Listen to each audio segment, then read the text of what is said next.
All right, so right before we recorded, Myself. you and Wander, you and Shell were saying you were going to finish I Am Setsuna. So you guys finished that?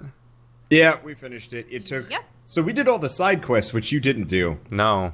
And it took, like... 2 hours? Well, if you include the side quests, it was like an extra 3 hours or something. Was that today alone or total? Total for the side quests plus like an hour for actually finishing the game. Did they feel worth it at all? I mean, it provided Honestly- more story. Honestly, the side quests felt like they had slightly more closure than the actual game ending did. It Weird. So probably Side spoilers quests- for I Am Setsuna, but it's fitting to follow up on this because this is actually the topic of our first ever episode of this series. Yeah. So it's like we're wrapping back around. Last time we and then talked we about can stop recording for forever. yeah, last time we were Yes. talking about this, we were talking about Pokemon Go. Wow, that's Yep. topical.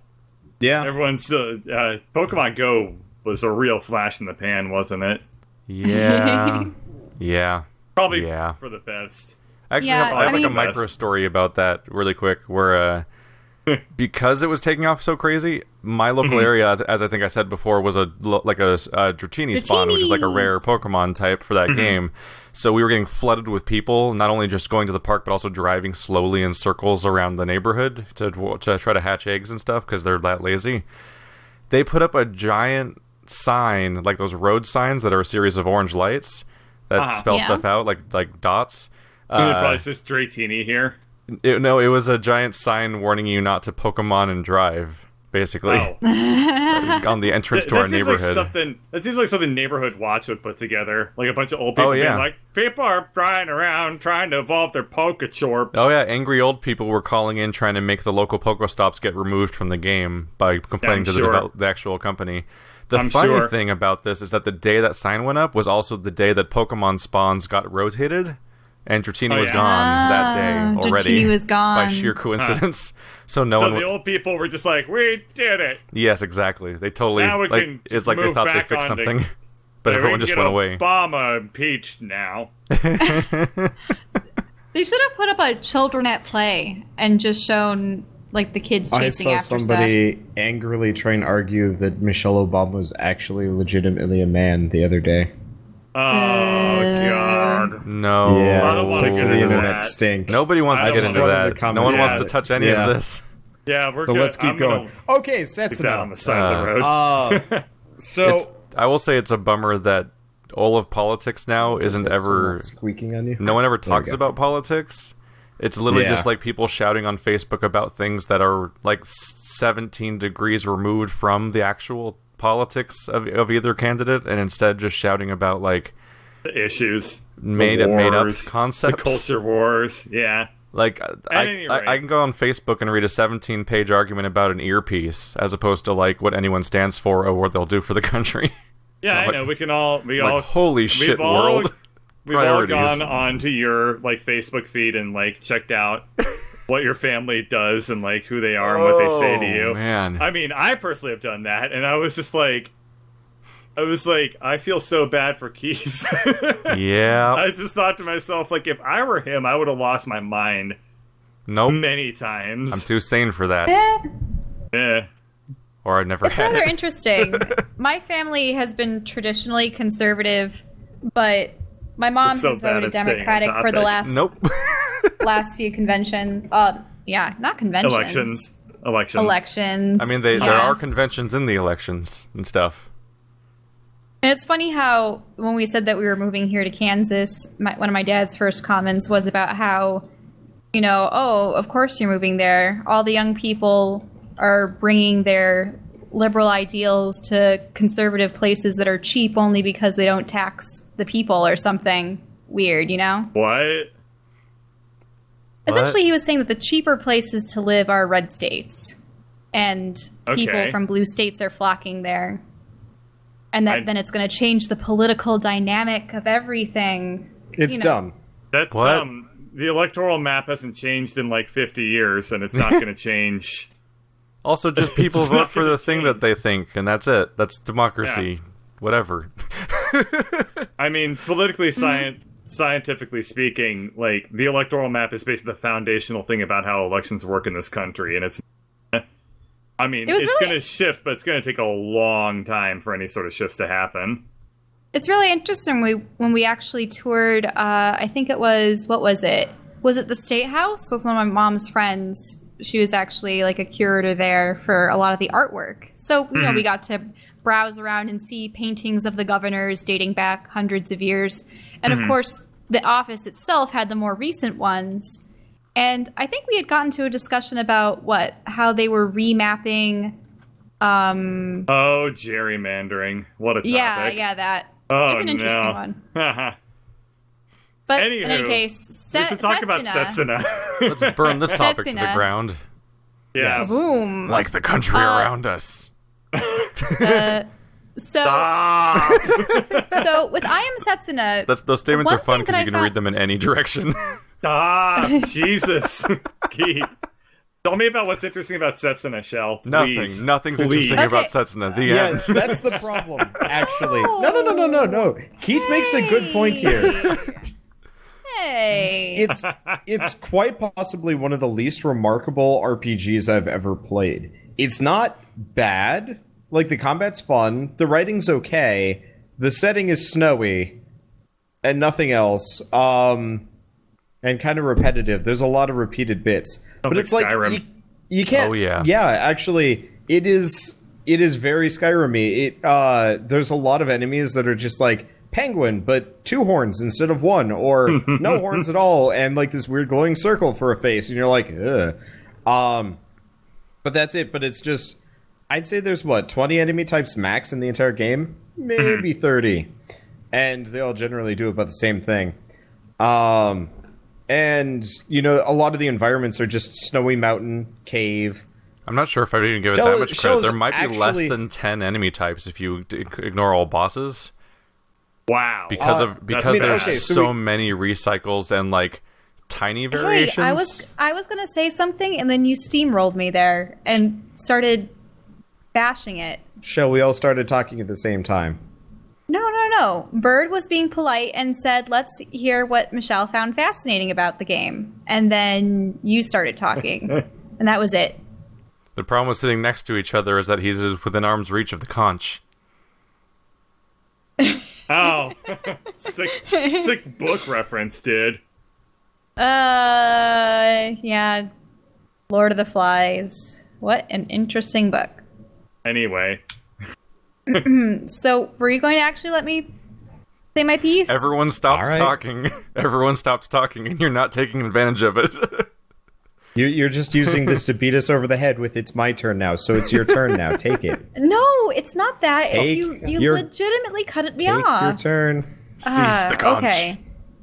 So we had gotten on the topic of the side quests, and as we had mentioned before, the side quests seem to actually have a bit of story that I think should have been included in the game, but perhaps along the path.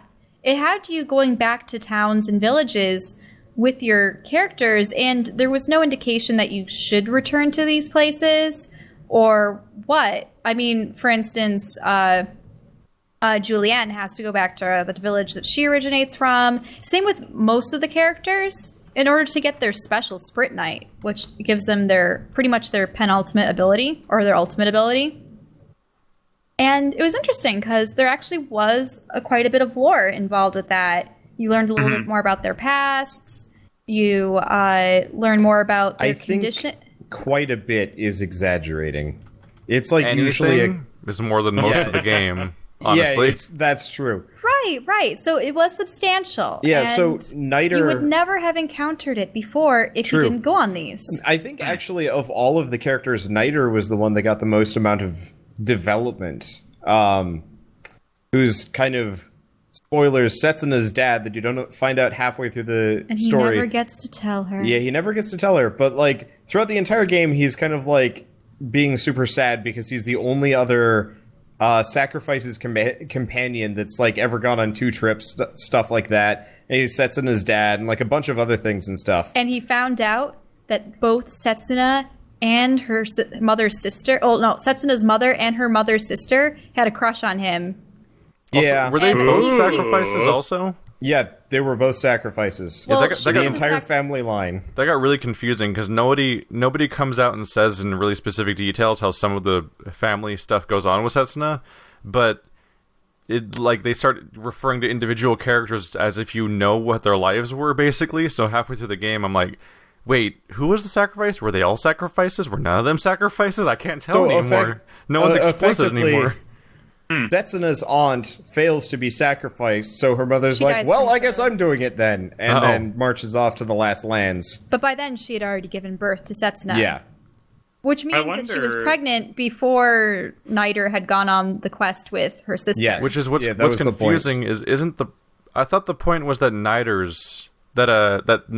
was taking Setsuna's mother, and that Setsuna's Nope. mother No. failed to. Nope. No, he was taking her Setsuna's aunt. No, well, Setsuna's aunt, Mana's sister, Nanase. Yeah. So- He was carrying Nanase around, who was also sick for whatever reason. But and Nanase so he carries failed, her right? Yeah, She died. she succumbs to her sickness before she can make it to the last lands and But then die. somebody goes after her. Then Setsuna's mother goes in her place because Nanase died, But Niter never returned because but Niter never went back. And then, the other ones. So the mother made it. Yeah, she made it to the last lands and sacrificed herself. See, what's really confusing is that they don't specify that much what's going on, especially since I haven't done the side quests at all. They don't specify They don't that specify much that about in the that side stuff. quest. It's just conjecture. It's like what's really confusing is that Niter. The whole premise of your introduction to Niter is that he failed his pilgrimage. So he's now personally fighting the monsters around the town off on the perimeter to make it look like the sacrifice worked, as if the monsters aren't around, by just killing so many of them that it feels like they're in peace. But if another sacrifice already succeeded in the meantime, that completely defeats the entire setup of his character that you're given, which is why it's so confusing and sounds like they didn't actually think about the components together when they wrote the story. They didn't. Because it Well, literally and contradicts monsters were itself. coming I thought actually the reason why he was fighting all the monsters was because the town got destroyed and he felt personally responsible-ish. Yeah, they really did not explain that well at all. They Like, also for- never explained who Raishin, Setsuna's adopted father was, because he and Niter seemed to have a past. They were mocking one another. Niter saying that he was a brainy dude, and Niter saying that he was a bookworm. And then I suppose it? no. Raishin did say something about how I don't know what Mana saw in you. Yeah, like there were definitely like moments where they kind of alluded to stuff, and then the quest ended, and then you never got any So more of those details. You don't know if after Niter never returned, if Mana married Raishin, and so he was sort of legitimately a stepfather to Setsuna, or if he was just her caretaker after Mana left. I find myself 'Cause she was a impressed young by girl then. how much stuff can be up in the air in this game, considering how much it talks. Oh yeah. Yeah. Well, There's so much story and so much dialogue that actually does very little to fill in any of the characters or events of the past or much of the setup, and mostly doesn't answer questions, but then it keeps talking. So it's like a long-winded version of Dark Souls, and that you're not quite sure what's going on, but it's doing it the long, opaque dialogue way instead of just not saying stuff. and then I was gonna say I kind of wonder, and we don't really have anything to back this up, but I'm just thinking about it. Like I wonder if it might be that a lot of the confusion could potentially be due to localization problems or translation issues. Not Like- really, because if that was the case, then it would be confusing lines. But I do wonder about that though, Well, about localization, that's a just good point. because Here's I've been playing a lot of Japanese games lately, and it's like they have meanings to their words that I are. feel like I have to wonder if Right. if these games had personality to them in their original language, because Yeah, I feel and like another every game thing I that played that's translated from Japanese is all super what do you call it, function only dialogue. Like the dialogue is just serving its purpose, and it's just getting the concept along, and it's just explaining the thing in the most boring dictionary sort of way possible. And it's been across the board, even it makes it so that the moments of these JRPGs where somebody does a a quirky, energetic moment where they're being their quirky character always feels like rings hollow because it's surrounded by the most boring possible, like, literal and flat dialogue ever. And it could be that the story is, like, making references to things that we just aren't aware of. Yeah. Or perhaps tapping into things that are part of, like, Japanese zeitgeist that we don't have access to as Americans. Like, maybe they're tapping into themes that, you know, if we would be able to, like, pick up on them instantly, like, if we were more infused with Japanese culture. For me, it's hard to understand how, like, when I play separate, like, I don't think I that's play the case. Grand I know Kingdom. nothing about the game. I just literally just had this thought and threw it out there. I can't help but think I that have just... nothing else to contribute. I haven't played the game or know anything Part of about the it. reason why I Can reject... I finish? Sure. Yep. I just can't help but think that, like, when I play Grand Kingdom and Odin Sphere and I Am Setsuna and Tokyo Mirage Sessions, it feels like they were all written somehow by the same person. Like, there's no authorship and personality to the writing, and I think that's might be just the really crappy translation. Like, I don't know. Or is it is it the overuse of particular character types and tropes? I mean, They might have all the same characters. To some extent. I think in a lot of cases here, though, like, it feels like they're kind of going through the motions for writing. It's like, I mean, it's very obvious when you play through I Am Setsuna that a lot of it is very, very lifted from like, well, Final Fantasy X, really. And, like, it was supposed to be a spiritual successor to Chrono Trigger, but it really does feel like, hey, you know what had a great story? Final Fantasy X had a great, great story. So it gets really hard to swallow once you encounter the character that uses giant swords that accompanied the previous pilgrimage and is now accompanying yours. Yeah. Like that's like the biggest one of like, oh shit, they really just did that, huh? They made the same story again. With the ending, though, spoilers, it seems as though they switched the roles of Titus and Yuna, where Yuna was supposed to be the sacrifice. She survives him. Well, sort of, but that okay. Spoilers. In this one, spoilers for he survives Final her. Fantasy X. Sort of. Titus was imaginary from the beginning. It's not that he dies heroically. It's just that he didn't exist. Literally didn't exist. Then how did everyone interact with him? Magic. Tyler Durden. But yeah, kinda. I it would have been really funny if like Titus really didn't exist and everybody was just like at the same wigging time, out the entire they time. kept alluding to the fact that Endir wasn't supposed to be there. Oh, he's a new factor. Yeah, so Endir is this like kind of weird anomaly that like somehow makes this whole journey work. They never once explain why. Why this time he is just different. shows up. By the way, I'm up. gonna blow your mind right now, Bird. This is a Japanese RPG that's about endless cycles, and the version that you're playing in this storyline is when you break the cycle. No, bullshit! Get out of here. Boom. That's not right. You can't. It's an endless cycle. You can't break it. Blowing your goddamn mind. Is it broken Never saw by that happening. love between a male and a female? No RPG's ever done this story before, and especially not in this way. It's not broken by love. It's broken by you're hired to kill the protagonists. But because of her selflessness, she was able to appease the evil. Not even that so much. You just get shanghaied into escorting her because otherwise everybody else is going to kill you. And then eventually it's like you're actually a good guy.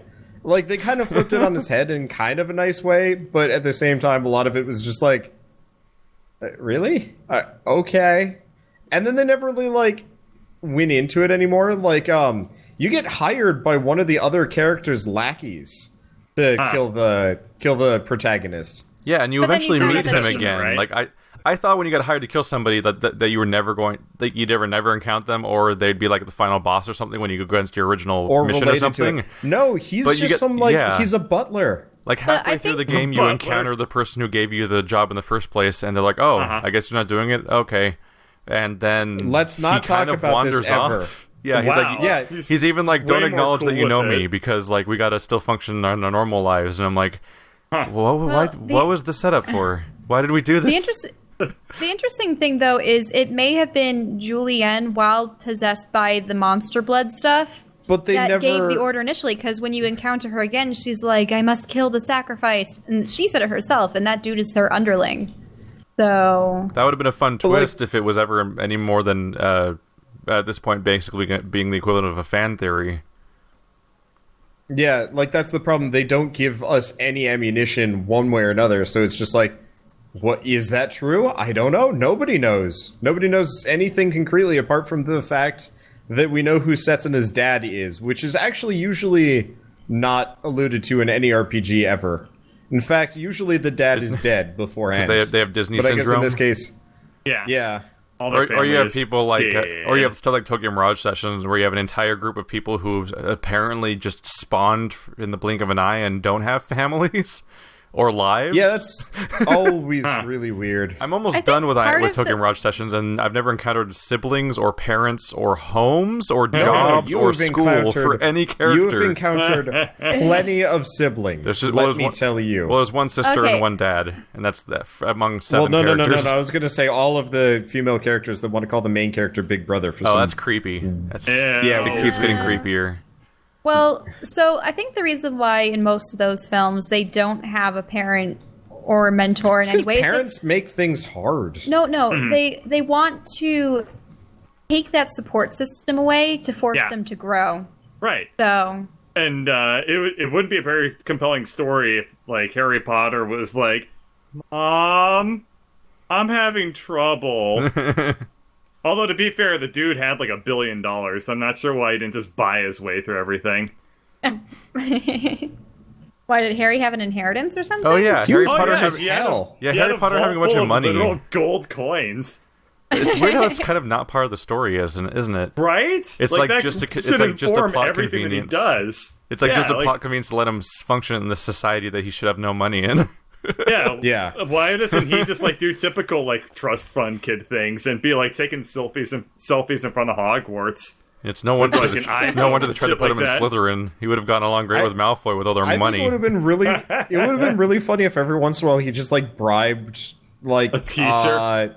Well, no, Just no, imagine not there's a an teacher, alternate but, like, timeline of Harvard Potter, with like he's just Well, I chummy mean- with the Slytherin people and being a scumbag. I mean, that's kind of what the whole methods of rationality is supposed to be. It's just done so poorly that let's not talk about it. Wasn't there some... I thought that there was some weird... I don't know if it was fan-made or something else, but they had actually done a what if he was put into House Slytherin instead, or... Because wasn't he... Sounds like a fan thing. That does sound like fan fiction. Yeah. Yeah. Well, wasn't it... For some reason, I was under the impression that the Sorting Hat or everyone was surprised that he wasn't put in Slytherin as opposed to Gryffindor. Where was that? I don't think mentioned? anyone else. It was in the first book. No one else knows, but It the Sorting is, Hat right? himself was saying Slytherin, and he asked for Gryffindor. Yeah. Yes. And wasn't it kind of mentioned? No. I'm trying to think. In the third book, The Prisoner of Azkaban, was that? No. Chamber of Secrets is the second book. That's the one I'm thinking Yes. of. Yep. Where he recovers all the artifacts of like this is like Godric Gryffindor's nightcap, and this is like Helga Hufflepuff's smoking pipe or whatever. All right, well, he he actually can found. speak snake, right? Yeah. This is And Helga everything, Hufflepuff's Huff and Puff. What? Well, I That's think amazing. a lot of that book was also kind of like going over like his He chose his own fate. well, no, his fears of like, I can speak parcel tongue, I can do this, the constant fear of like, was I sorted right? Like, do I truly belong in Slytherin? And the like entire point of like the ending is like validation of no, hell no, I'm totally a Gryffindor, and so on and so forth, which gets underwrote a lot because I only read the first and the fourth book, so There's also that. sorry. That's a weird jump. Yeah, it is. Although- I had a weird leap too, though, where for some reason, well, not for some reason, I saw the first movie, so then I read the second book, and then I read all the way to the seventh book, and then I finally went back and read the first one. Huh. I think it was in third grade, most of the teachers were reading Harry Potter as part of, children's reading time. Yay! Yay! I think we had also read the BFG, Where the Red Fern Grows. Gosh, why would you ever read that to This is children? the That's not a- saddest story. My teacher that is cried. not a good. My teacher cried. I had already read the book, so I was just like, "Oh, they're there. It's okay. It's going to get a lot worse in about 4 pages." My English teacher would read that to multiple classes per day and would cry in all of them. Well, that's just a good teacher. Yeah, that is a good teacher. My second grade teacher read us the first couple chapters of Harry Potter up until he got to Hogwarts, and then closed the book and said, "This is evil," and then that was it. Wait, what? What? Yeah, she Whoa. was. Yeah, Did they not read the synopsis first, or like the I don't book? think she likes magic. Or look at the cover. I mean, or talk to another human being This during is that time. evil. This lady, she was not a good teacher. Oh She my god! cared more about her dachshunds than she cared about education, and sent me to detention because I wanted to keep doing math problems. Let's not talk about shitty. Oh. Right. Let's cap off Setsuna before we get too far up into the Harry Potter hole. This is a weird side thing, but I typed Where the Red Fern Grows into Rotten Tomatoes just to see, and there's a Where the Red Fern Grows 2. They made a sequel in 1992. No, they didn't. Okay, you guys talk about Setsuna. I'm going to be researching Where the Red Fern Grows to real quick. And let you know what happens. The movie club for next week. How bad is this movie? One of my favorite. No, we're finishing Setsuna. Bert, Go Setsuna, go. Bert, Sorry, Bert, I'm go reading read for about like it. 2 minutes. Then you can Okay. tell us all about the beauty that is where the red ferns Where the grow. Red Fern Grows So, 2 zombie dogs. My Yes. only gripe with Setsuna was that, aside from, yes, they should have extrapolated on the plot, they could have had the side quests worked into the story as opposed to something that you actually Aside had from to... being a mystery and a secret. Right. And, I'm just gonna say this. yeah. Xenoblade Chronicles X, which to me is kind of like one of those mystical boogeyman, how could they have ended it like this or even treated it like this? That had more character development for the last boss, main enemy, whatever, than Setsuna did. The problem was the Samsara, I mean... Which is terrible. The Samsara was just just a the big, concept bad of bad monster. evilness. Well, he was this guy who's like, yeah, I'm going to subject myself to your magic extraction thing to save the world. But then I guess he regretted it because then he went evil and insane and destroyed everyone. Well, then he ended up somehow attaining massive amounts of energy as opposed to giving it away. yeah, so he freaks out.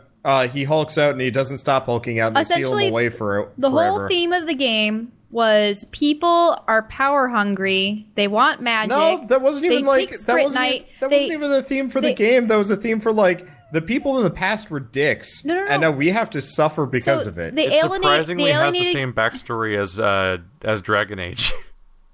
They Yes. alienated Yes, they Kyr's do. people for being Which is really strange. part magical monstery But things. they never show that. Well, those The girls only- talked literally- about how they yeah, were but tortured for literally years. the only actual evil character we run into the entire There was that entire guy story. sacrificing people. Yeah, it was the guy in that initial town that sacrificed people. But the old evil magic consortium presidents, That was were- a side quest and it was barely talked about. It Well, doesn't really count. they were sacrificing people too for It's their like vile if you played through all of Pokemon and at the very end it turns out Team Rocket was the bad guys all along, but they had never been mentioned or encountered once. It's like that's not how you write villains.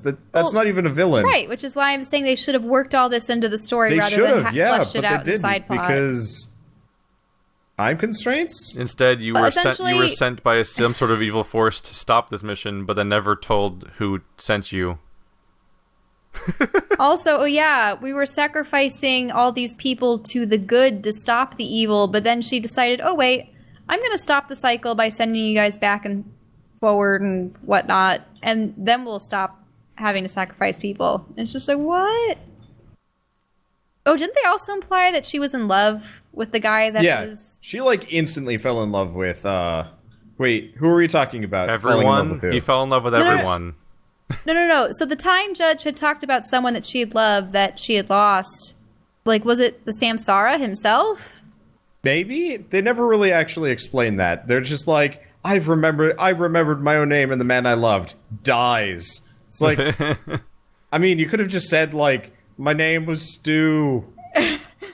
And then Fides, I mean, he was just like, oh yeah, I was created by my master to sort of live.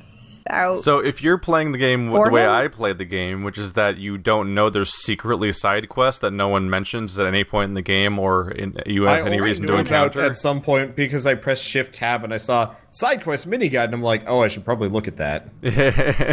Like that's if you're the like only me, way I even possibly knew. If you're like me and no one ever mentions side quests, because the game doesn't even acknowledge they exist anywhere, period, and they aren't. I don't think they're even accessible when you first go through the game. You have to like go back for them. They're only accessible once you've beaten the time judge. So from my Really? perspective, Fides was literally in the game for half an hour.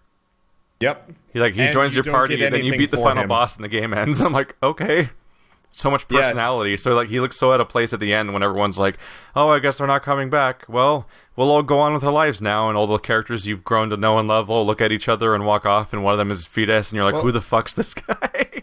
Honestly, Like, even he's his so out of place. even his side quest is like awkward, and it's very obvious he wasn't actually originally meant to be a party member because his side quest is literally go steal some Sprint Knight from that monster kid The monster kid. Oh. who Fetus had like killed his mother earlier. So like you I'll go never forgive you. and he's like, "I'll never forgive you" and stuff like that. Oh. And then Fetus is like, "All right, sounds good," and then takes it. Then you fight that dragon boss again.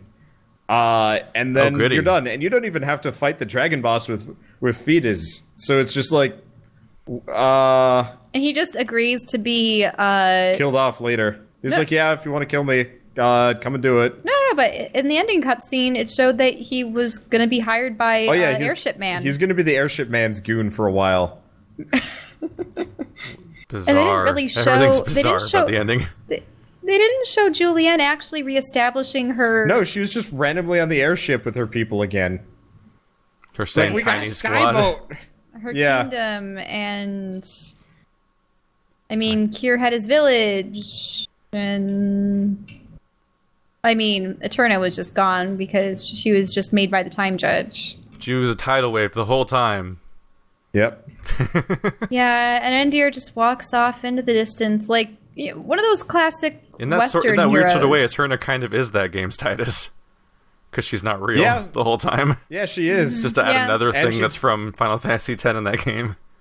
He disappears at the end. Weird. For me, the weird thing about Yeah. the ending that caught me off by surprise is I thought that I thought they were gonna go because like you beat the boss and you're gonna go through a portal to go after like what's left of the bad guy Yeah. as he goes through time. I totally thought it was gonna I cut thought he to was doing credits the there, and Terminator that was gonna thing. be Setsuna 2. I was like, oh, they're getting rid of all the party members, and it's just Ender and Setsuna going through the portal. I figured behind that portal was I Am Setsuna 2, and instead the game was kept actually- going. I'm like, oh, I we're was still actually going. I was actually halfway tempted that hoping that Endir was the Dark Samsara's like human remains, and so they go back in the past, and then you have to fight Endir. Like, Oh, or something. that would have been a functional backstory for him that would have made sense.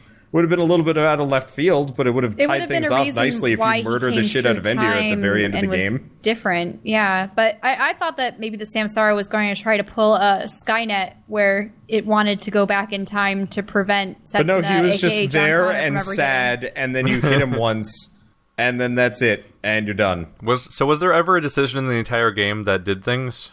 No, Okay. So I had a couple of game overs and I actually went back and like checked my decisions. It's like, hey, what happens? The only thing any decisions matter for are the line immediately following, plus maybe one or two people reacting to it. Like, if you say something snarky as Endir, everybody might laugh at you or agree with you. getting. Or and be then like, hey, never no, matters. you don't really So mean like, that. once or twice, I was just like, I'm just gonna pick all the sociopath options and see what happens. Nothing. They're just like, you can Endir. choose to do evil things, and you just won't actually do the evil things. Yeah, it's like if it's That's like usually if, how the writing goes, because nobody wants the main character to be a dick. It's like if Commander Shepard did the Renegade option, and everybody's like, "Oh, Shepard, you card." They do that a lot, I'm though. bleeding. They kind of do, but like there are definitely moments where you could like straight up murder a guy in Mass Effect, and Oh yeah, half the party there are is renegade an trigger ambiguous pull morality options anyway. that kick people out windows. Yeah. Though, I mean, most of the side characters in Mass Effect, I mean, there are some that are definitely aligned good or evil, but they're the ones that can be swayed to either side. So those ones might turn a blind eye to your actions, but there are other ones that will actually start to despise you because of it. yeah. But again, It's It was also like, Like, that in oh, Knights I of the will Republic. begrudgingly give you this sword rather than, here you go, savior. I hate games where choice is meaningless, and beyond just like the kind of like More specifically, you hate Ex, like- games where they give you choice and it's meaningless. Yeah, everyone Yeah. loves Half-Life 2. Everyone hates games that don't let you do that sort of stuff. yeah, like Deus Ex Human Revolution. I can't speak of the most recent one because I haven't played it yet, but Human Revolution had a lot of really interesting choices. But ultimately, at the very end, the choice didn't matter. Mass Effect 3 style, I guess. But like the rest of it, the choices mattered, and like it actually got you through the game of differently, slightly, and it was satisfying. Or like In even this in one- even in Dishonored, I just had like I've been sparing everybody by doing the fucked up thing that ruins their lives instead of assassinating them, and I found like 8 missions later like the diseased remains of one of those people and what happened to them, and the journal of like what happened in the meantime since that mission and stuff like that. Yeah, That's that's cool. just really cool. That is Dishonored is cool. really well done. I'm looking forward to the next one. I need to play through Dishonored 1 for that. I'm just time. Same. Yeah. So, what were it's Bird's short, by the findings way. about Yeah, I whether know. or not I've grows? I've already played Dishonored before, so I know it's like stupid short. Yeah, I've been caught off guard by man. that. So, do we want to hear about where the red fern grows too? Sure, Yeah, sure. just as one last thing, someone in Okay. chat saying that if Okay. you played Chrono Trigger, you would have expected tons of side quests at the end. Right, The problem there should be specifically tons. with I Am Setsuna is that you beat the penultimate boss fight, and then they're like, she's like, I'm opening the shield to the ultimate evil, and you need to go get it immediately, or it'll destroy the universe. So you're like, okay, there's And the thing. Better you go don't over think there you real should quick. go around. And that's the moment where you're supposed to walk away and do all the side quests in the game because they were not available until that exact moment. And they don't tell you that. You've had gone this entire game never having a single side quest ever in the entire game. Period. You They don't think you would have exist. done that? You should have done that before entering the The entire The dungeon final itself. dungeon. dungeon. Maybe you. Yeah, that would have made a lot of sense. Maybe it should have been like you need 6 This- special yeah. sprint nights. Well, not even that. Like, forcing you to do that would be dumb, but it's just like, hey, by the way, like, here's a rumor about, like, a sprint night here, and it kind of leads you into a series of side quests that, like actually the power you biggest up. problem is the fact that the game gives you urgency to immediately beat the game, and that's when you can do side content. And it's like, what? And there's Yeah, some the games first where time Shockwave that kills way everything. side content. Yeah. The same thing happens in Chrono Trigger, though. You beat the final dungeon, but what it does differently is that it opens up this portal, and it just makes it very clear, the narrator, whoever it is talking. It says like, you can go through this portal and fight Lavos, but here's a list of people that need your help.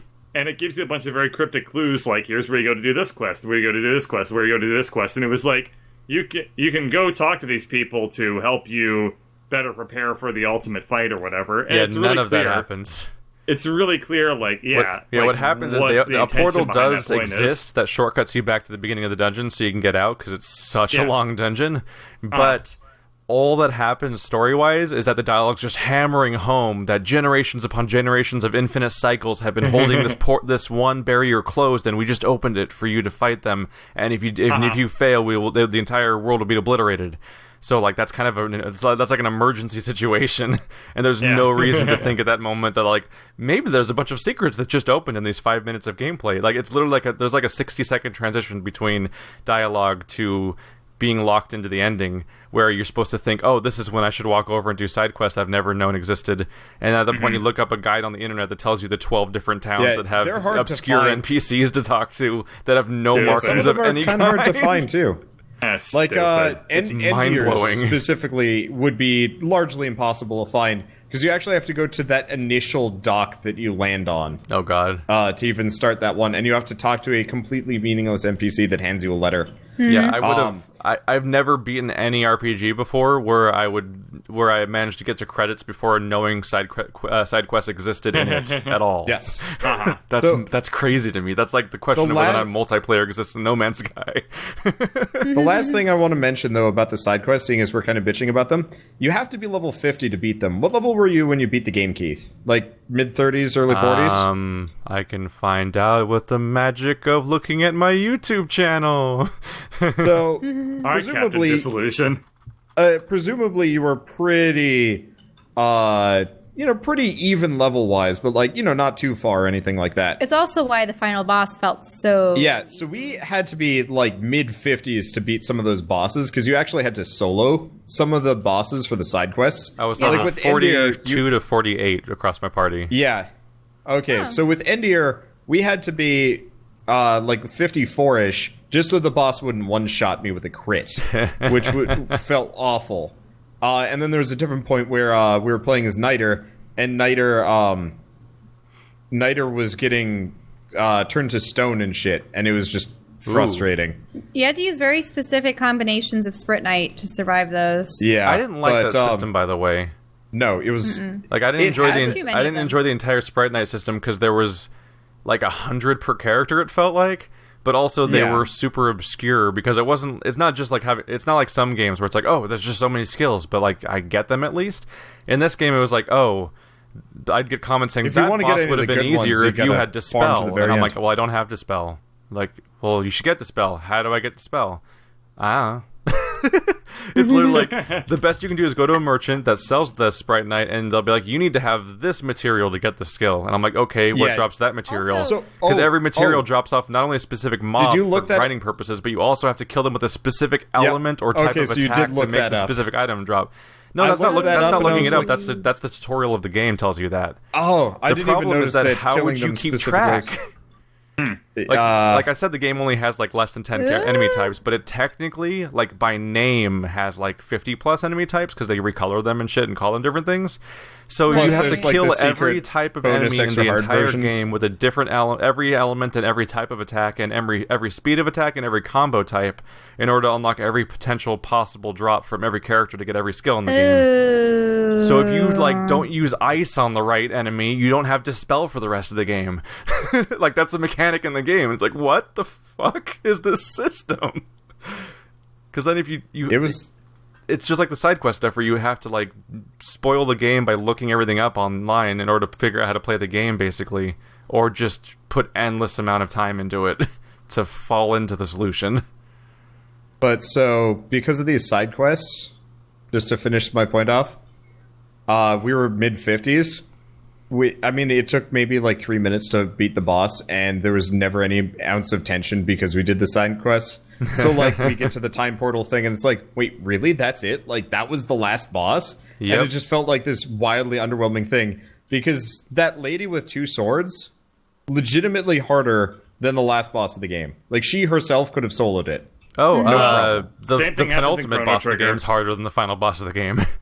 The time lady is actually was the toughest boss in the game for me, besides maybe giant sheep monster. The old man was definitely the hardest for us because that like double cast thing that he started doing, plus stop, plus a couple other. Was that a mandatory fight? Or right before the airship. Right before the airship, you fight the old man. He's been judging the giant Julian sheep the entire time. Wouldn't that have been Eterna's Sprite Knight mission? No, the giant sheep monster is just when you go back to town to check after Julian disappears, I think. You're in Julian's town for the second time, and it's a mandatory fight to proceed with the game. And it's tough because the boss is infinitely healing itself. Right. And everyone was like, you should have used Dispel. I'm like, I don't have Dispel, nor do I know how to get Dispel. Because the best I can do is find the item that requires Dispel, but then I don't know how to get the item that... I don't know how to get that item. I can just find out its name. It's so I think we got iffy. to that point immediately after I'd done some grinding. Because we had gotten killed by what looked like random trash mobs, but turned out were like... the super hard enemies, so I just like done a bunch of grinding. I'm like, well, I guess I'm underleveled for this. Oh, and no. Like, no.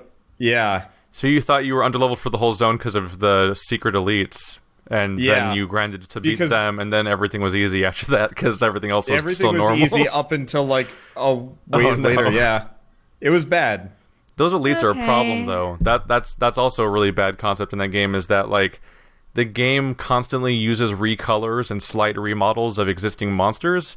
But then they set up this concept where the elites are slight recolors of the local monsters. But it's like, but all the other monsters are recolors. So how do you notice which ones are the elites and which ones are something new? It's like I think the elites are always like a dark black ebony color with teal lines. There were some white ones. Really? Yeah. Yep. Oh. It was a mess. It is an absolute mess from a design standpoint. Okay, talking about messes, do you guys want to go on to Redfern Grows too? Yeah, I think I'm Yeah. done with Setsuna. It was fun. Talking about but messes, you want to talk about yeah. them dog intestines at the end of Redfern Gross, Grows 1? dude. Wow. Wow.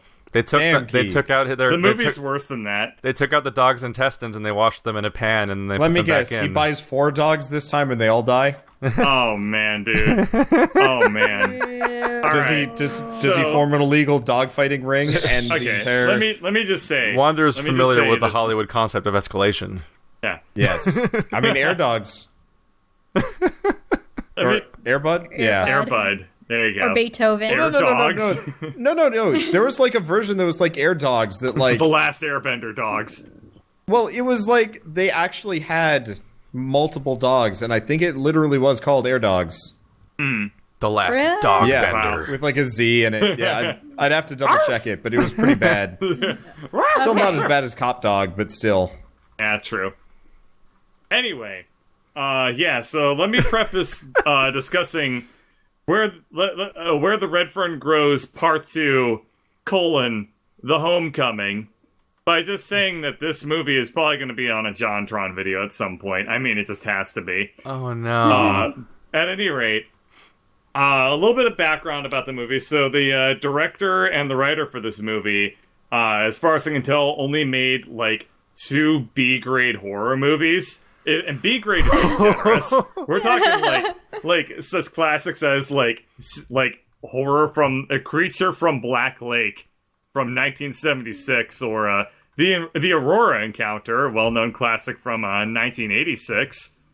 So those are the 3 movies with like a nice like 10-year gap between the middle where he was presumably honing his skills. Jim as a McCullough director. Sr. Nah, Junior is the one who produced it.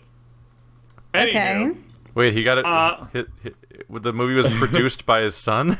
I don't know. I've got so many Anyway. questions, but I don't want any of them answered. As far as I can tell, based on looking this thing up, this movie was probably like a direct-to-VHS thing from like the early 90s that was mostly distributed amongst like Christian networks. So it'd be like, they'd sell it at church or whatever. So it probably wasn't licensed. It So probably it's was the not Christian made with equivalent any of a permission. Lifetime movie. Wouldn't It's the they have Christian had equivalent of to, Wisdom Tree. The movie equivalent of Wisdom Tree games. wouldn't they What? have to have had Games? some kind of legal rights to the book at all? Yeah, Or but like I mean, if it's distributed in such a low-key fashion, like the people that own the rights aren't going to hear about it. Or Like- try, because it's not worth it because there's no money Right. there. Like Fox Yeah. in Space. And Wilson Yeah. Rawls died 7 years before this movie was made, apparently. So there you go. Yeah, I think by that point, whatever. Yeah. So anyway, the plot of Where the Redfern Grows Part 2: The Homecoming is a World War II vet with I guess at the time it was called shell shock or something. okay, I don't know. so post-traumatic comes- stress. Yeah. Yeah, he comes back and he goes to Louisiana and is like, life sucks. And then his grandson or whatever is like, hey, I have these 2 dogs and they make me feel good about myself. Maybe they can make you feel good about yourself too. And that's where the official synopsis ends. I couldn't find a longer plot description. Oh, Not no. on Wikipedia or anything? And he didn't No. have like conveniently another neighbor that like trained cougars or anything. No. But I will say this. Just full railroad movie- this and wrap it up quickly. The full movie is on YouTube. So I Oh, watched a couple of scenes Oh, from this no. movie. oh no! I will say that But it they're looks not the incredibly. same dogs, though, right? No, different dogs. It's set like for like 20 years in the future. I feel like at I don't some think point it'll be boy? the we've same got, family. I feel like we've all got to look up a movie sometime that's on YouTube and watch it together. Yeah. Yeah, Oh we yeah. can make that a thing. stream us face camming. Night of the Lepus. I mean Trolls 2. Warriors of I bet we could Virtue. get our hands. That's Oh something yeah, horrible. that's one. That's on YouTube. It's Anyway. been on YouTube for a while. So Wait, the end Warriors of Virtue? Is that one with the kid that allies himself with a bunch of puppet animals? No, they're kangaroo people in like full suits. I mean, I'd actually be up for watching that again because I remember Yeah, really. kind of I liking remember that. seeing That's the that most at the memorable library. villain ever. And being, maybe I'd want to see that. I'm kidding. That's some of my favorite Okay. dialogue of any game, of any movie ever, which is shit happens, shit happens, shit happens, shit happens, shit happens. Anyway, so Wait, somebody the in my kangaroo say chat. So somebody in my chat is actually apparently an owner and viewer of this movie, and they were correcting me on the plot. Isn't that amazing? Anyway, they were correcting me that apparently the grandfather gives the grandsons the dogs. So, my mistake. Anywho, Okay. so the movie is just like, it's all about, like, you know, basically being like, Jesus is awesome. Here's some scenes of, like, people hunting in the wilderness, as far as I can tell, because it's literally just, like, a shot of, like, people in church, and then, like, people hunting. Are they Like, hunting that's Jesus? Like, the movie. And then, at the very end of the movie, because that's the most important part, they're hunting, and, like, Grandpa is, like, going out in, like, the woods, and, like, the dog chases a raccoon up a tree, and Grandpa is like, I'm not going to cut my losses. I have to get that specific raccoon. So this, What? like, old guy just, like, climbs a tree, try and catch this raccoon, and he falls off and dies. And then, like, the grandson is there or something, and he, like, I don't know. I didn't actually watch the movie. I also had it muted because, you know, whatever. Mm-hmm. I was recording a podcast at the same time, weirdly enough. So, like, Grandpa Mario is, like, helping, like... Wait, Mario? He's a dude that looks like if Mario and he's He's got like blue Gold overalls Digger, and a red shirt. like like collided into each other, and he was just like By the way, I skipped to a Like- random part of the movie and immediately landed on a scene of him crying over a dead dog under a red fern. I'm like, really? Yeah, Literally it's that? not- They did it's not literally... so- They did the So entire... was Grandpa the kid? I don't know, probably. Grampy's Seems- a kid. I couldn't find a synopsis, and like I said, I watched it without the volume on. So for people that have actually seen this movie, they're probably thinking like, oh my god, he is either like so wrong, or oh my god, he got this dead on, and I don't know which it's gonna be. Or We'll alternatively, find out. why are they making me relive these So what nightmares? happens when the boy finds his deceased grandfather he's and the talking- raccoon? He's in the talking to tree? like, well, the raccoon lives, you know, so that's there's at least like a silver lining to that cloud. And so so like the kid's talking to Grandpa Mario / like gold collector and a gold prospector. And Oh, as far okay, as right. I don't know what they actually talked about, but I assume Grandpa Mario was like, "Don't worry, it'll be all okay because God has a plan for everything." And, you know, the little kid was like, "But I'm so sad now." And then the next scene is at a funeral. And Right, the grandfather's funeral, right? yeah, the grandfather's funeral. And, like, there's just a bunch of people that are talking. And then somebody says something to the grandson, like, I assume basically something to the effect of, "These are your dogs now." And then the credits roll. Okay. So Wait, that's what? Birds. I didn't see the movie. I barely know what I'm talking about. That was Wait. really actually quite I think what fun. you said So is how many- wrong, because I don't think Grandpa Probably. ever fell out of the tree. Somebody falls out of a tree. I'm watching the end of the movie right now, and, like, what happens is a dog climbs up a tree, and Yeah, his and then a owner's dude there. chase- They yeah, both the fall dude- off the tree. The guy just gets up, but, like, the dog's dead, I guess. So this is a movie about a dog that brutally dies from falling out of a tree, and they get a funeral with, like, where they wear suits and everything. And Wait, For so one is the dog dog the that dog? fell out of a Wait, tree. so the funeral's for the dog. and the other dog survives. Yeah, the other dog survives. So in there's this no like version. depression, starvation going on here, and there's no cougar attack. It's just like it's like what's the lowest budget and least graphic way our Christian movie can murder a dog in the end, and then the movie ends.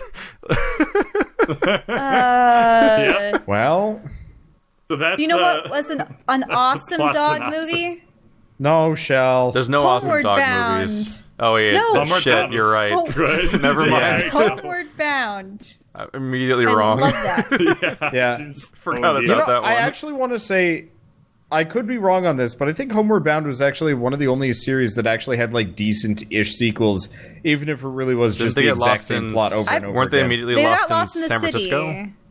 Yeah. Yeah. They always have the sequel in the city. Yeah, Lost in San Francisco is literally the name of the movie. I just noticed. Yeah, because wasn't Babe 2 Pig in the City? Yeah. It might not have been that good. It might have been childhood thinking that because it has a 53 on Rotten Tomatoes and the 44 audience score. Wait, is this for the original Homeward Bound or for the sequels? Yeah, for the sequels. I'm sure the original Homeward Bound was probably at least like a solid 70. It probably did not. Oh, yeah. It might not be as good as we remember, because I loved it too when I was... I've never seen the sequels. 6. I mean, it's straight up a wonderful adventure movie for kids that adults are probably like, all right, we're kind of tired. In 88. Original Homeward Bound is in 88. Ta-da! Yeah, I mean, the original Homeward Bound was awesome. I mean, first off, I love how they didn't do the mouth manipulation. I mean, I hate that. Yeah. I hate that so much in That's any the worst. You don't like cats and dogs? Movie. Oh, No. God. No. Cats and dogs marked a thing as a child for me, where like I could notice when a movie was how fake a movie was because of how consistently it was going back and forth between like dogs just sitting there and then dogs that had animation for some reason, and they would just go back and forth for no reason. Well, for budget reasons, I'm sure, but like the fact that they kept going back and forth was like super distracting. And here's what's weird: that movie got a sequel. Like 10 years later. It sold. I mean, it did pretty well in the box office, didn't it? It's because, I mean, Spy Kids had like 4 sequels. Kids will watch anything. But Spy Kids was good. Really? Spy Kids was. Spy Kids 1 and 2 were actually good movies. Cats and Dogs made $200 million at the box office, and it cost $60 million to make. It also really starred Jeff Goldblum. Oh, no. Oh, no. Cats and Dogs 2, The Revenge of Kitty Delore, has on the cover features a German Shepherd doing the DreamWorks eyebrow raise. Oh no, that's horrible. No. Yeah, I'm scared. Let's talk about something else. We got a question from Tumblr, which is fornerds.tumblr.com/ask. Somebody asked, "Do you guys like found footage movies?" Yeah. Actually. Wait, are we talking about like Marble Wasps type things, or like is it Marble Hornets? Would qualify. Or whatever? Wait, Marble Hornets. Okay. I've heard the term, but I don't know if that's actually. Blair Witch Project, Cloverfield. Oh, so you mean it was filmed from like a camera, and it's almost as though you're rewatching someone else's. If it's a well-done style it's movies thing, where the premise is that the camera physically exists in the story, and you're seeing it from first-person perspective of what's supposed to be a real camera that's in the real story, supposedly. Which, of course, is all fiction, but that's the conceit. The only one that I recall ever having seen was probably Cloverfield. Now that I think about it, Paranormal Activity. People are saying still can't access the Tumblr, still has viruses on it. Can someone link it? Viruses? Yeah, Keith, you want to give us a link? How can you have viruses on? I have no idea. What? What do you mean by a virus? Yeah, like their web browser gives them a virus warning or something. It could be spammers. For a Tumblr page that has nothing on it? Could the theme be getting virus notifications? Could be. It's like a front page, like one of the more popular, like easily accessible, like normal themes of Tumblr that you can get on, like its customization thing. It's not like any script is put into it either. Yeah. Weird. Huh, weird. Yeah, I've had multiple people tell me about. Multiple people have told me that they have like virus warnings when they open it up. So I was like, I've probably should report that. A number of sites that shouldn't. Yep. Yeah. Huh. That's weird. Maybe it's. Is it the advertisements it's all part of brought our up? weird Illuminati plot. Yes, we're taking over all your computers so they can render our videos. I mean, I sure as hell could use the extra rendering. It's render in 720p. Stop caring. I know. I did. From the get-go, my setup was not 1080p compatible. It's also one of those where OBS yells at me saying my encoding is overloaded if I try 1080p. And I don't care enough to rectify that. Yeah. Which is weird, because it shouldn't be, because I've got a pretty strong computer. But it's also one of those where it already doesn't fit my workflow, so I don't care. Actually, do you know what was a really good use of found footage in a film, though it wasn't really necessarily the whole film? You guys had seen The Sixth Sense, right? Mm-hmm. Yeah, I've well, never seen it. I've never seen it. I don't remember anything about it because I saw it when it was brand new in theaters and never again. I object. I object to any Shyamalan movie on religious grounds. I still need to Refuse see to watch Unbreakable anything. because it's supposed to be good. It is. Okay, It's so- decent. But yeah, Unbreakable's I'm decent. 26 years old and I saw Sixth Sense when I was 9. Okay, Time has so passed. spoilers, but there is a little girl who died, and so the boy obviously wants to find a way to bring her closure because Bruce Willis's character has been going around with him saying, instead of being frightened of these ghosts, you should try to see what they're asking for. And so he goes to this girl's funeral, memorial service is just taking place in her house. And he goes upstairs to her room. I don't know why no one stopped them. But the boy sees the ghost, who always looks like she's barfing, vomiting. And so she points to her bed, and he picks up a box from underneath it, and there's a VHS tape in it. Turned out the girl would always film puppet shows that she performed in her room on her own. And one day she left the camera on. And so she hops into bed, and her mother has prepared her some kind of soup, except they show the mother pouring soap, detergent, chlorine, I don't know, some weird substance, obviously very volatile and poisonous, probably some kind of cleaning liquid, into her soup. And then giving it to her, and the girl's like, oh, it doesn't taste good. And she's like, well, you have it. And it turned out that the girl had died, from being poisoned for years. Like, I suppose the mother got kicks out of poisoning her. You know how there are people That's out Munchausen there. by proxy, yeah. Right, Yeah. right. And so the girl finally died from it. And so the boy takes the tape downstairs and hands it to the father, who's distraught. And he's like, your daughter wanted you to have this. The father puts it in the television set. People actually start looking over to watch it, and he sees precisely what happens. And it's just like, you did this to her, to the wife, and she's just like, ugh. And that was interesting. That was cool. just a really impactful use of Found footage. found footage. And Yeah. then he made Avatar. Huh? The I mean, Airbender. so I really like The That's a Sixth good one. Sense. What were other No. one? I like Lady in Chronicle? the Water. Lady in the Water was a good one too. I didn't like Lady in the Water. I mean, now that I look back on it, it was weird and a little drab. But when I initially saw it, I thought it was interesting. The very first time I saw Lady in the Water, it was kind of like, oh, whimsy, whatever happens, whatever goes. But then when you see it again, you're like, wow, this whole story just makes this up. It just everything gets convoluted, made up yeah. as it goes along, and then nothing makes sense and nothing goes anywhere. And they also Yeah, do the it's general interesting how- crappy thing for a director to do, which is shit on movie reviewers in the middle of your movie by Yeah. literally killing a film critic. Oh, really? I Yeah. forgot that part. It's There's been a- a long time since I've seen it. Oh, what was the movie? I don't remember which movie this was. Saw it like an article on it years ago, but effectively, a specific critic who was really hard on this guy's movie.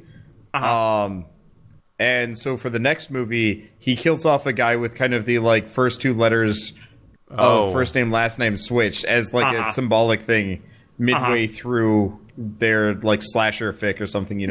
Wow. the film critic getting killed, and it's just like. That's like a you bowl type bullshit move Yeah, I was to gonna do say, when he's like, "Oh, it is like- come fight me, bro," because you don't like my movie." I immediately thought of him. Might have been. Because he's a scumbag. Yeah, he's I just pretty remember stupid. reading about it, and I was just like, that's an easy way to alienate anybody. Yeah, I actually have something Well- related to that, but did anyone else have any follow up first? I No. mean, I found just footage wanna say- movies. Go for it. Oh right, we didn't no, really finish no, talking mine, about those. mine wasn't about found footage, but the same boy that was in The Sixth Sense had also been in Artificial Intelligence. I absolutely true. love that film.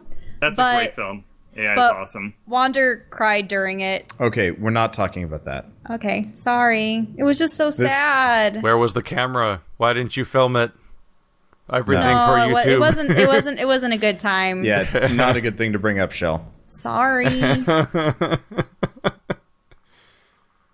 It was one of the only films I ever saw you disturbed by. Chat literally is like, what the fuck, Shell? You don't tell a dude's friends he cried during a movie. I mean, I'd be okay if I actually wanted to tell the story, but this is not something we talk about on the podcast. And I don't mean it was twice. I powerful? don't mean twice in the same viewing. I mean, I cried in the same spot the second time. Which spot? Ah, shit. Which I part haven't is it? seen Zootopia. Oh man, which part is it now? I will say this. The other day I remembered a line from Zootopia, and it took me months to get it. But there was one line where somebody was like, "You don't just touch a sheep's hair," and then I realized like 3 days ago, it was like, "That's about black people hair." Because like people do that all the time to black people who have like natural hair, and I finally got it like 3 days ago. I'm gonna be honest. You mean like Afro wool kind of okay. analogy? Here's an embarrassing story that I can talk about. I didn't really see like black people until I moved to North Carolina, which was like sixth grade. There weren't a whole lot of them in SoCal, which I feel terrible about saying, but it's just it doesn't matter. Why would you talk?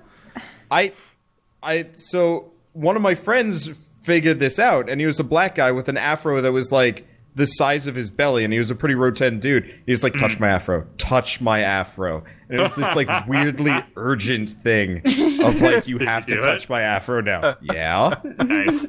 It was floofy and awesome. Call. Apparently, it's important. I'll be right back. That was how Wander lost that hand. I mean, what? I went up.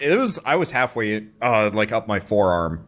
Have there ever been before I found his like head? Has there ever been a movie about like horror film about hair or monster hair or? Yes, there's a horror movie about everything by this point. All right, I'm typing horror movie. Hair. I mean, there was a horror movie about vagina dentata. Realistically, we can probably surmise that, there's probably horror movies about a lot of things. You know, there's probably something about a guy that surgically replaced his dick with a sword and murdered people that way. I'm just assuming that probably exists. Well, Ekosute is a Japanese horror movie about hair extensions. Oh, shit, I've seen that one. Wait, what? I've seen that. I remember that. Remember how we used to watch those like really shitty movies on my frat shell? Yes. What movie was this? That was one of them. That was one of the ones we watched. I was not paying a whole lot of attention, but I remember it now. Which movie? Japanese horror movie. I don't know, man. Exisute. It's there we go. It's EXTE, but it's like there's 17 extra syllables because it involves an X and is spoken in Japanese. So it's like a 5-syllable word instead. But the main image you see if you look it up is a woman with hair shooting off in every direction above her and like clinging to all the walls and ceilings around her. Oh, interesting. this went in a weird direction. Sword thing that Wander brought up. Yeah, that was used as one of the methods to murder people in the movie Seven. Remember? Sword penis. Don't remember it. Huh. It was. I missed a. The guy. I missed it and I was here. For lust, he had made some contraption and forced a dude to kill a prostitute that way. Oh yeah, I do remember that was like now. barbed wire penis or something. Yeah. No, it was like a blade. Who can? Ugh, just no. I don't. Hey, I was right. That. Sword penis. So Bird. Yeah. So you want me to watch another movie and try to give a? No. It was fun. I just want to segue into something that is not any of sword penis. Why not? Stop. Now I remember. Gross. Yeah. Someone like throws down on the table like a Polaroid that references what the lust murder was. Mm-hmm. That was David Fincher, right? Yeah, I think so. I mean, Seven. It was an interesting film, but that ending when that box. See, I don't like suspense horror movies. Period. I love them, but that movie was spoiled for me by all of society. Because everyone's like, "What's in the box? What's in the box?" It's like anyone says anything's funny ever, then it's always spoiled for the entire internet immediately. So Take us alive, dude. I knew that spoiler before I knew the movie existed.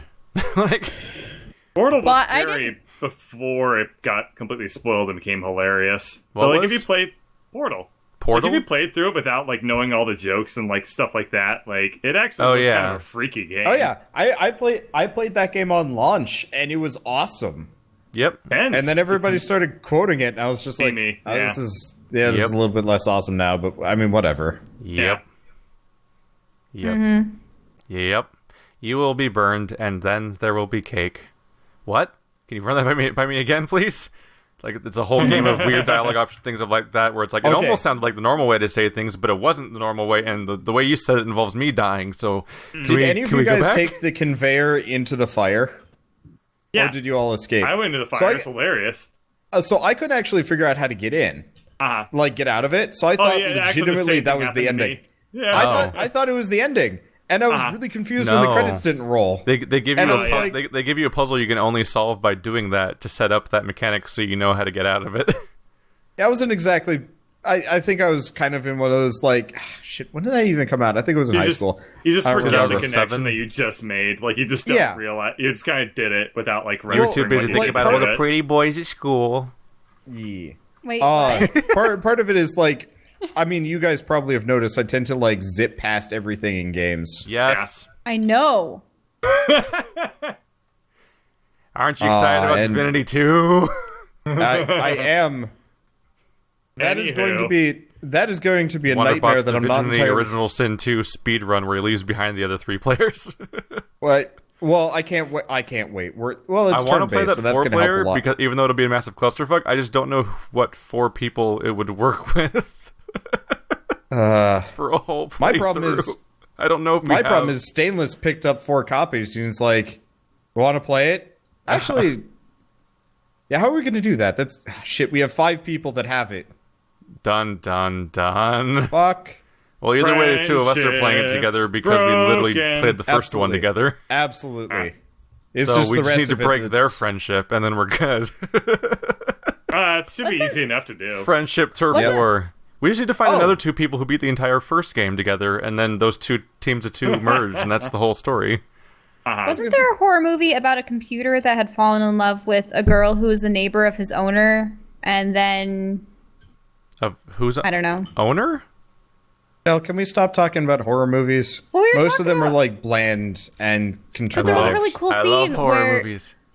where the computer loved the fact that the woman would play on the cello, I believe, and so he created a music program so that he could play back to her, and then they were like Sounds playing really a familiar. duet through the vent What's this? system. They were playing a duet through the vent, and it was really cool. So, you know what I do want to talk about, even though I don't have a whole lot of first-hand experience, but I'd mentioned this to you, Keith. God Eater 2 Rage Burst came out on Steam. Rather quietly, actually. But according to a lot of people, it's actually one of the best console ports to make it to Steam. That it's like just straight up flawless porting. And I like floated the idea to Keith a little while back, and found out that Gull of Dune plays it, and so I talked to him a little while about it. But apparently, the game is actually just super solid and really fun, and it's weird that that's notable to me. Because I mean, Are you talking about Zestiria it was as, like as the quality of a game or a port? yeah, like just the port? mainly. Because I was going to say, Yeah, like, the 'cause- reviews have not been great for that game so far. Well, for like a game in general, like yeah, if you go watch the like syndicated reviews for God Eater 2, they were meh. People are mostly saying it's mediocre compared to basically every other entry in that subgenre of, like, hunter games. Yeah, my point is more so that it's just a very functional port that didn't suck for once, which is For a Notable. Japanese game, basically. yeah. Because that's, like, the specific subsection is, like, Japanese RPGs in particular are slowly making their way to PC as, like, the most janky, like, it feels like you're somehow Yeah. playing an emulator of a PS4 pirated game, even though it's Like- an official sold product. Disgaea PC ran better emulated back in 2005 on my PC than it did on the Disgaea 1 ran better on a emulator on my PC than Disgaea PC did earlier this year. Wow. Like, I actually had to turn off all of the quote-unquote HD features because they fucked up the game and I couldn't play. Fun. Yeah, and so, like, I've just been every once in a while noticing games that, like, this is a good, like, console port, and it's like, what? What is it? What other ones are notable? I'm gonna throw in Arkham Knight as part of that, because... yeah. Which is weird, because the previous Arkham games were great on PC. They were actually, like, they were well hailed as being incredibly good ports. Like, Yeah, the I played combat Asylum carried on, over. I played Asylum on Games for Windows Live because I wanted another copy of the same achievements back then. And the controls and the gameplay carried over perfectly. Well, I mean, keyboard and mouse controls were atrocious, but let's be honest here. Oh yeah, I I played that game mean, with like, an yeah, Xbox but- 360 controller like a sane Play with a person controller. does. Yeah. Yeah. Like, keyboard So and they're- mouse, like, are not good for action-y games, but, I mean, that were originally meant for, like, console. They're good for FPSs, though. Yeah, I really only enjoy keyboard and mouse for first-person games or like Real-time map-based strategy. Or games. strategy in general, really. Yeah, that's what I mean by map-based games. Is like all the different subgenres that I involve heard looking math, down like and I from was above. like, what? Math Blasters, dude. I mean, Awesome if you're typing game. numbers, you probably want a keyboard and mouse, I suppose. But also, what are you doing with your day? Keith, did you play The Witness with a controller? No, I don't think Okay. so. I was Yeah. curious about that. That seemed because I didn't like the fixed movement speed for mazing that I saw, so it just felt natural to drag my mouse around to do all the mazes, especially Yep. when I got to Hall of the Mountain King. Yeah, that would have been... Oh, that was already torture. I had somebody actually show up in a video recently being like, finish all of the Mountain King, and I'm like, I don't know, man. I watched Jonathan Blow fail Hall of the Mountain King with a controller. Eventually. So that were there didn't any other work. questions?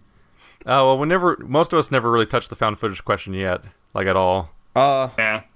I mean, unfortunately, a lot of the genre just doesn't appeal to me to begin with, so it's hard Because they're all to... horror games. Well, lot- there's or- No, Chronicle. I keeped it.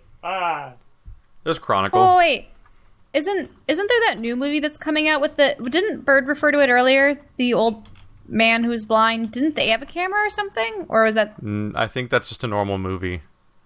It is just a normal movie. Oh, okay. But yeah, there's a big emphasis on horror, but yeah, the main exception I can think of for found footage type movie is Chronicle, which is a superhero movie.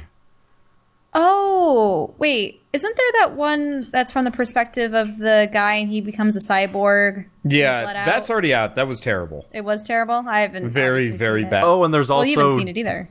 Mr. Joe Danger Dude, whatever it's called. The movie that came out this year that was like compared to like being a video game and Joker stuff. 2.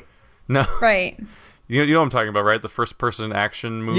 Yeah, that's what Shell was talking about. Yeah. There's an exception. Oh, he is an android.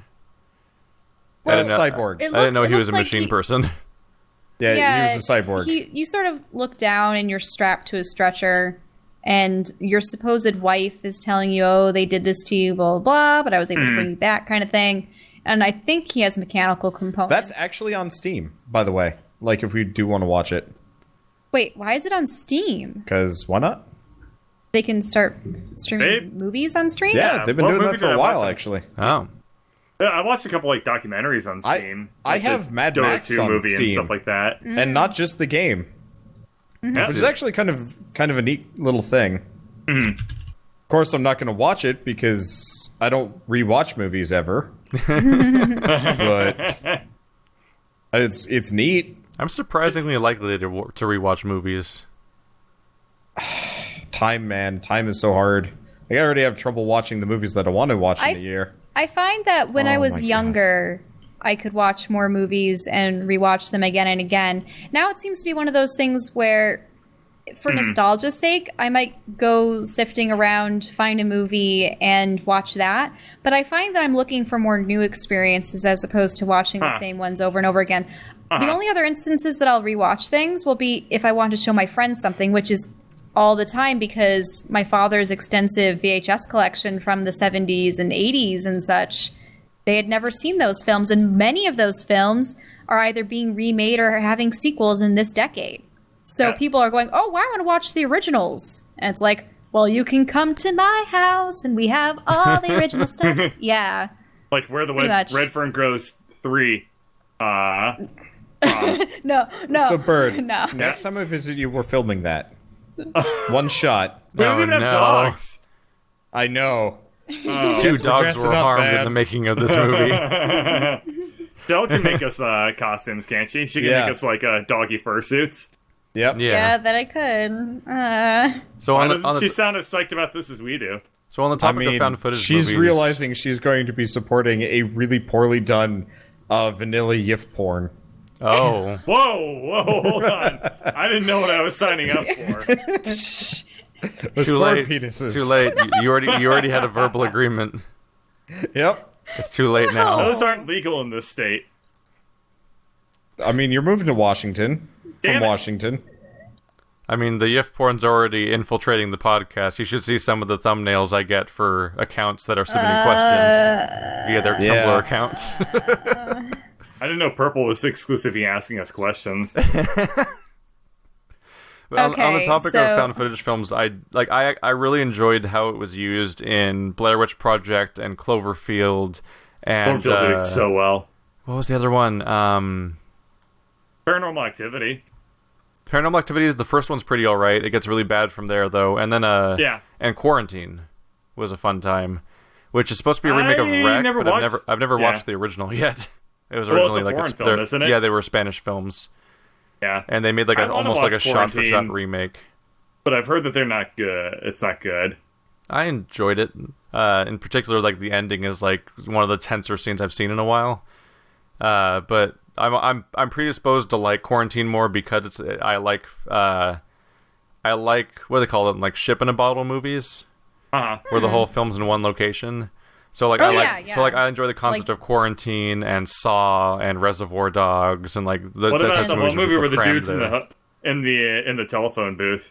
Oh yeah, Phone Booth. Also Yeah. Buried with Ryan Reynolds, where he's just in a coffin the entire film. What about Yeah. Dial-In for Murder? I have no idea what that is. That one It's an Alfred Hitchcock film. I've never seen it. Everything That's takes a- place in an apartment. Yeah, it's a pretty classic movie. But then Honestly, again, you're also not a classic movie person, as far as I can tell. So It's just it's impossible to keep up with all the classic movies. with the classic of everything ever. But- Because it's but like, the why don't classic you know movies- this symphony or this opera or this play or this movie or this book? It's like, God damn it, there's too much stuff to consume in life. I have tried to give Hitchcock his due in terms of like watching movies, considering it's like, I don't know, every once in a while I feel like I'm obligated to watch like the classics, and then I try and I'm just like, nope, can't do it. Too much like Yes, I know there's a lot of overwhelming dialogue. no, for it's not you, even the overwhelming but- dialogue. It's like the characters are kind of stupid. I think I mean, I've genuinely watched one Hitchcock movie so far, and it's the Birds? big one. No, it's Birds? Psycho. It's like Oh. Hitchcock specifically was the director that got me sick of the trope of like woman standing in X location screaming while something bad happens to her. Well, It happened like 5 times in The Birds alone, as well as oh shoot, what's the murder one? It's not American Psycho. It's just Psycho. Yeah. Yeah. But in Dial-In for Murder, the woman stabs her aggressor with scissors and kills him. So Well, did he have his hands in front of his face or something? And was there like kind of like a horrified look on his face the entire time? no. Oh, okay. Oh, those movies from Yeah, that's the thing I'm sick of. 1954. Yeah. I don't know if I have not really seen older movies. I'd say. There's also Rope. That was a good one. Rear Window. Jimmy Stewart. I think until I saw Psycho, the oldest movie I had ever seen before then was Willy Wonka and the Chocolate Factory Wow. from The 71. oldest movie What I've about seen like the was from the 1920s.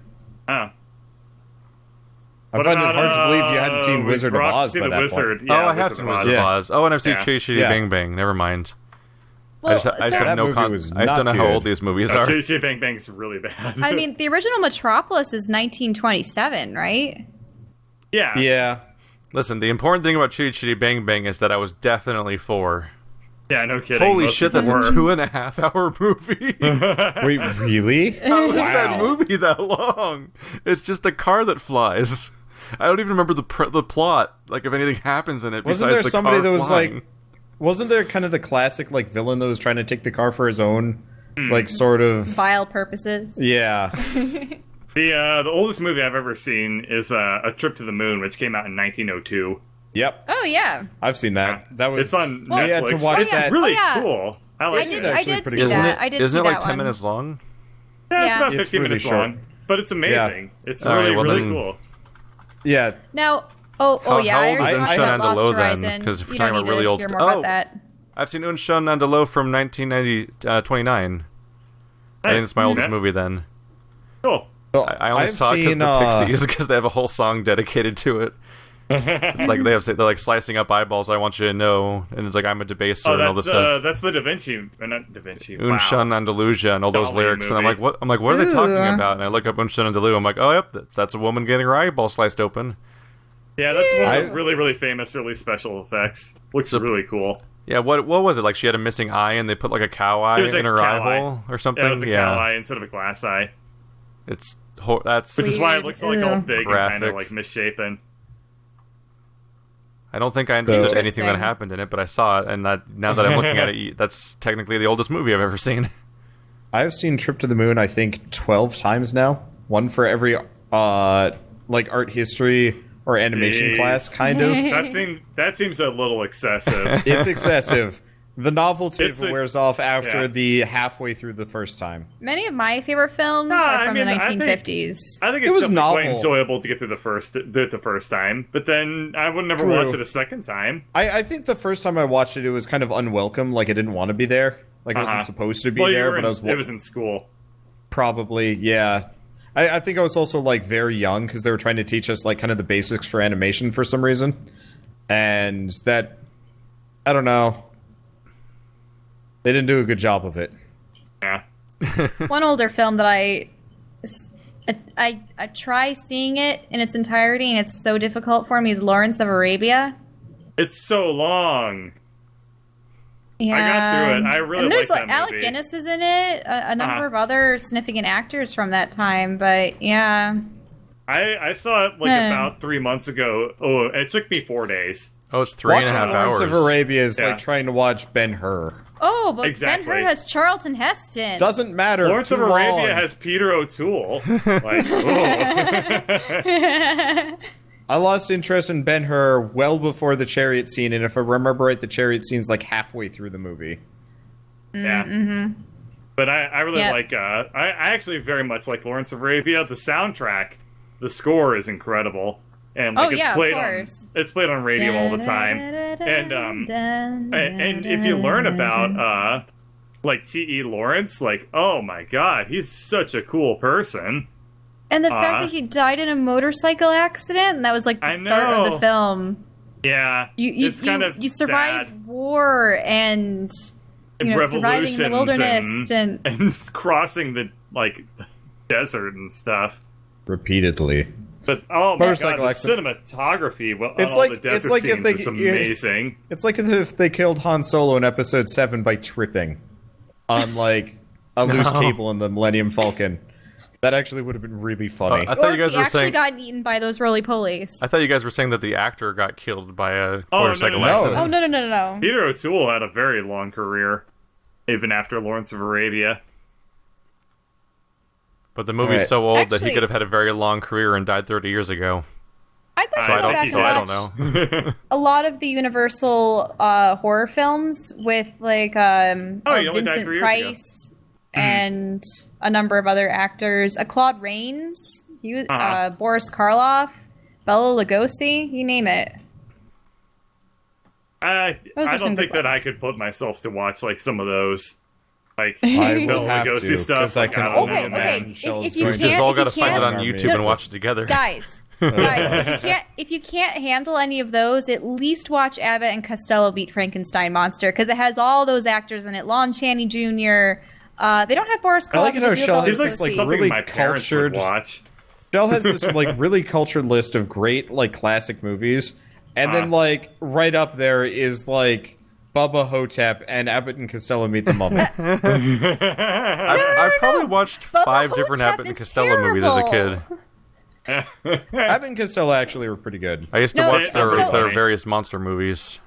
Okay, so listen to this. My great-grandfather, Poniatos Fotopoulos, lived down in New York City, and he was often confused for being Mayor LaGuardia. People would, like, swarm him at the polls, being like, hey, it's Mayor LaGuardia. And he's like, I'm not Mayor LaGuardia. So Abbott and Costello were in town, and they were having a competition to see who looked like the two of them. And my great-grandfather won the competition for the look-alike of Costello. And we have 2 photos of him and the other winner that resembled Abbott playing cards with Abbott and Costello. Shell stories are always, like... They're so different from any other stories I've ever heard another human being tell. Like, they're kind of amazing. No, it's just Why? like, I've never heard anyone have a story that resembles that, like, in the slightest. It's cool. Isn't there like a long list of people who like are Nobody celebrities gives a shit who about have? Grandpa. I think there's like this long list of celebrities who have historically like lost lookalike contests about themselves. Like Oh, yeah, that's hilarious. Didn't Adele answer do like an Adele sing-along contest or something like that? Yes, yeah. They were trying to see who sang the most like Adele and could also sort of impersonate her. And she was there, and I think they had just put like a double chin on her, extra makeup, a nose prosthetic and such. And everyone was just chatting behind the stage, and I think she was one of the last singers up. But she started singing, and everyone's like, "Wow, she's spot on!" And it's like, yeah. I know. Actor for Wolverine in Hugh Jackman. Yeah, Hugh Jackman has lost multiple Hugh Jackman lookalike contests. Yeah, Really? true. Yep. And are these legitimate? Yeah, he actually likes contests? to go to conventions dressed up as Wolverine, and then he'll enter but he's himself in a into suit. the costume contest. Yeah. But nobody can tell that it's him because he's in like a full body suit with a mask. No, and stuff like no. that. He'll have like his like set costume. Oh, Wait, well. so he is. Yeah, sometimes. He isn't dressed or up as like the Yellow leather Wolverine, jacket then? with the. Yeah, he's done that too, but no, he will have like the leather jacket. And he'll have the leather jacket or whatever, and just lose. I think he takes it in like stride, obviously, but I don't think he's losing any sleep. Like, I didn't win the lookalike contest. The worst day ever. I have to go like sing songs and like pump a bunch of iron now and be successful and beloved by everybody. And sing on stage and and dance and be happy Be and really successful. talented. What'll I do? and win awards and be called incredibly sexy. So tragedy I has wonder what struck. it must be like I looked for up the those- original example of this lookalike thing I was talking about, and it was wrong because I thought it happened to Charlie Chaplin, and apparently that's like a myth. I've heard that. Oh, I've like- heard that myth before. Like spiders Yeah. going in mouths. It's just something That's people say, interesting. and then it's never true. Damn it. I heard about that Oh, too, really? and I guess it is a myth. Though I still think it's funny that Hitler really enjoyed Charlie Chaplin's like mockery of him in whatever the movie was. Yeah. Oh, In that one. mo- yeah. Who would have known that mass murderers would have a sense of humor? This took a weird turn, like right now, exactly. Like the 20s? Actually, wasn't it 40s that Charlie shit? Chaplin had entered a contest to? Well, that's what we were talking about. and No, it's but not for not true. himself. It was for. Wasn't it for Hitler? And then that's why he kept the mustache, or was that something else? No, Are you the telling- mustache was way. like Who would have a Hitler lookalike contest? Maybe in like the There would be. 1934 or something like that. Before he got a little too Hitlery. Before People he got a little No, too Hitler. Okay, let's be totally honest here. Okay, I'm gonna be serious now. Hitler was actually incredibly popular in America and like in Europe, and very well venerated before, he did everything that he did.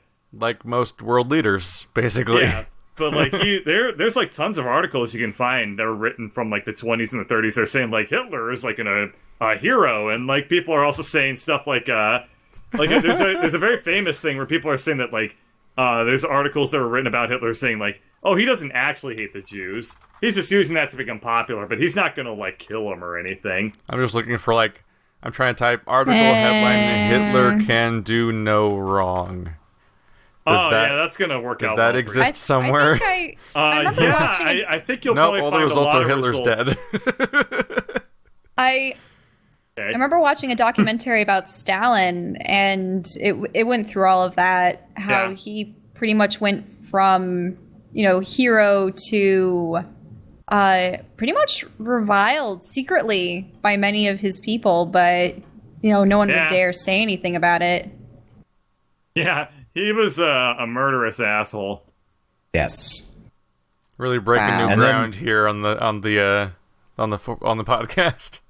Yeah, this is okay. I much weird. prefer talking about Abbott and Costello and old films and Hitler whatnot. and Stalin. Yeah. It's interesting though, because back in those days, the wars, were either occurring or had just transpired. I remember still watching. I'd found at the public library, they occasionally have those sales where people would have donated their old VHSs and books, and then you can purchase them for 50 cents to $1. Yep. And I actually found in very pristine condition an episode of Star Trek, the original series, that my father didn't have in his collection, and I got it. And it happened to be about when Kirk and Spock, they visit a planet where I don't know if the captain was exiled or if he had crash landed or disappeared or what, but another starship captain had come upon this planet, became its de facto leader, and modeled it after Germany in the 1940s. Down to a T. Everyone was wearing the same garb, had the same technology and ideals, etc. And oh no! It was very peculiar that the aliens on this world were human in every way. I don't know. You know how in Star Trek there are so many planets where there are humans that aren't human, but I don't know. Maybe you can call it parallel evolution or seeding or whatever. But yep. So that was interesting, and I was thinking, wow, that was only 20 years ago for them. Huh. Sobering thought. Too bad none of us are drunk. Why are you I talking can't like that?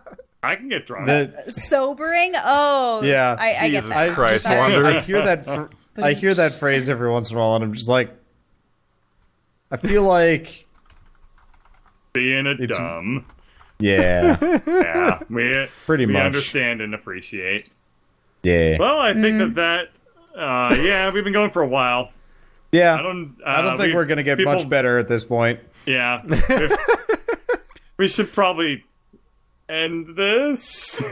I want to play some Scrap Mechanic. And then I want to do some other things tonight, so I don't want to tie up 100% of my night recording. Sounds good. All right, good night, everybody. Yeah. See you next time. Podcast. Good night. Whoa.